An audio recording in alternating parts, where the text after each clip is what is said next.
Smart city के मुख्य 7 अंक हैं, जहां एक तरफ बाड़े की सौंदर्यीकरण और जीर्णोद्धार, उसी के साथ सड़कों का पूरे शहर का नवनीतीकरण नई टेक्नोलॉजी के साथ। तीसरा ऊर्जा की बचत के लिए नई योजनाओं की का ढेर। चौथा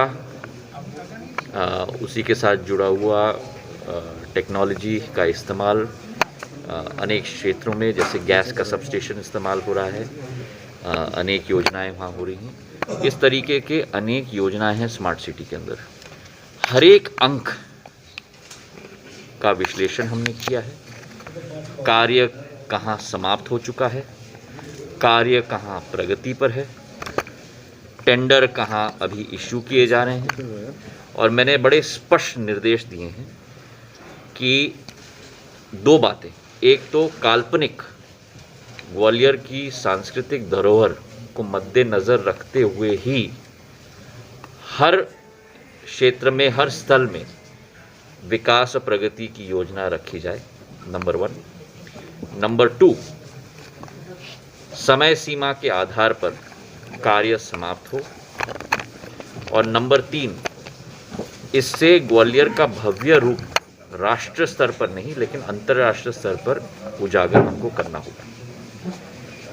2 घंटे की बैठक में हर एक भाग का हमने समीक्षा किया है, और अगले 7 दिन के अंदर केवल जीर्णोद्धार करना और नई योजना लाना अपने आप में काफ़ी नहीं है, उसका मेंटेनेंस भी होना चाहिए, ताकि 5 साल बाद, 10 साल बाद जब अगली पीढ़ी भी आए तब इसी स्थिति में हम लोग उसे पाएं जो आज हमने नया बनाकर रखा है। तो उसका पूरा मेंटेनेंस प्लान भी हर एक योजना के लिए, हर एक स्थल के लिए, और मेंटेनेंस का खर्चा कितना होगा, उस खर्चे की भरपाई कैसे होगी, रेवेन्यू जनरेशन का क्या मॉडल है हर एक भाग के लिए, उसकी भी पूर्ण एक रूपरेखा हम लोग बनाने जा रहे हैं। तो 22 तारीख तक पूरा रिपोर्ट हमारे समक्ष रखा जाएगा, और उसके तहत हर एक पर्ट चार्ट के तहत, हर एक समय सीमा के तहत, हर भाग का उसके तहत अब कार्य प्रगति पर हम लोग जल्द से जल्द ले जाने के लिए पूरी तरह से संकल्पित हैं।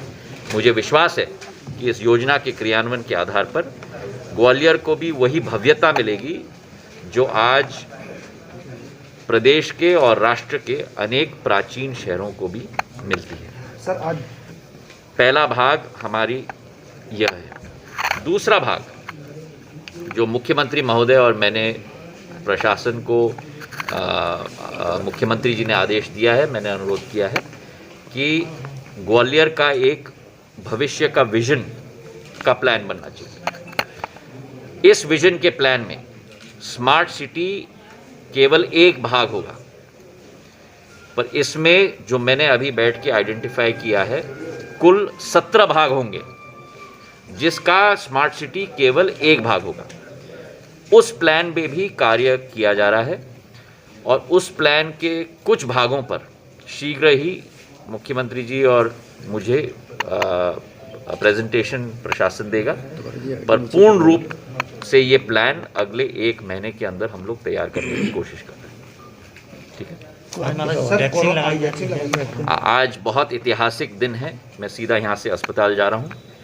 टीकाकरण का अभियान ये राष्ट्रव्यापक टीकाकरण का अभियान नहीं है, ये एक विश्वव्यापक टीकाकरण का अभियान है, और हमें इस बात का बड़ा गर्व है कि हमारे प्रधानमंत्री आदरणीय नरेंद्र मोदी जी के नेतृत्व में भारत अग्रसर रूप से पहले इस बीमारी का सामना, विश्व रूपी बीमारी का सामना हमने किया।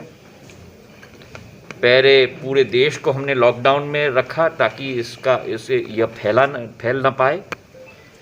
उसके बाद इसे कंटेनमेंट की एफर्ट पर ध्यान रखी गई, और अब टीकाकरण का फेज अब आज से शुरू होने जा रहा है। मकर संक्रांति के पर्व के बाद ये एक बहुत बड़ी खुशखबरी है पूरे देशवासियों के लिए। मैं दिल के गहराइयों से प्रधानमंत्री जी को उनके नेतृत्व के लिए बधाई एवं धन्यवाद देना चाहता हूं। और आज हम लोगों का डबल अटैक है कोरोना पर। एक तरफ भारतीय वैक्सीन कोवैक्सीन भारत बायोटेक का, और दूसरी तरफ ऑक्सफोर्ड एस्ट्राजेनेका के वैक्सीन जो सीरम इंस्टीट्यूट ऑफ इंडिया के द्वारा उत्पादित किया जा रहा है। दोनों का डबल अटैक होगा इस वायरस के ऊपर। और पहले हमारे फ्रंट लाइन वॉरियर्स, हमारे सफाई कर्मचारी, हमारे जवान जो बॉर्डर पर हमारी रक्षा करते हैं, हमारे अस्पताल के स्टाफ, पहले उनको ये वैक्सीन दिया जाएगा। इस अभियान में किसी को भी शॉर्टकट लेने की अनुमति नहीं है, चाहे वो कोई नेता हो, चाहे वो कोई मंत्री हो।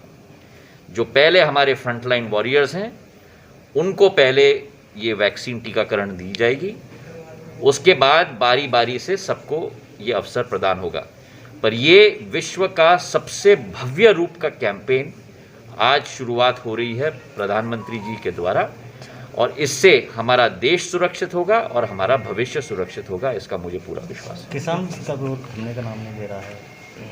जहाँ तक किसानों का मसला है, ये भारत के दिल के साथ जुड़ा हुआ मसला है। भारतीय जनता पार्टी ने सदैव किसानों के हित में कार्य किया है। ये तीनों जो अधिनियम भी आए हैं, जो बिल्स पास हुए हैं, ये तीनों के तीनों किसानों के हित में है। इसमें बहुत लंबा विश्लेषण भी ग्वालियर में ही हम लोग ने सभा में मैंने स्वयं किया था, जो सब सारे तथ्य आपके सामने हैं। मैं ये स्पष्ट करना चाहता हूं कि प्रधानमंत्री नरेंद्र मोदी जी के नेतृत्व में भारत कृषि के क्षेत्र में प्रगति के पथ पर है और किसानों के हित में ही कार्य किया जाएगा। अभी भी पूरा विश्वास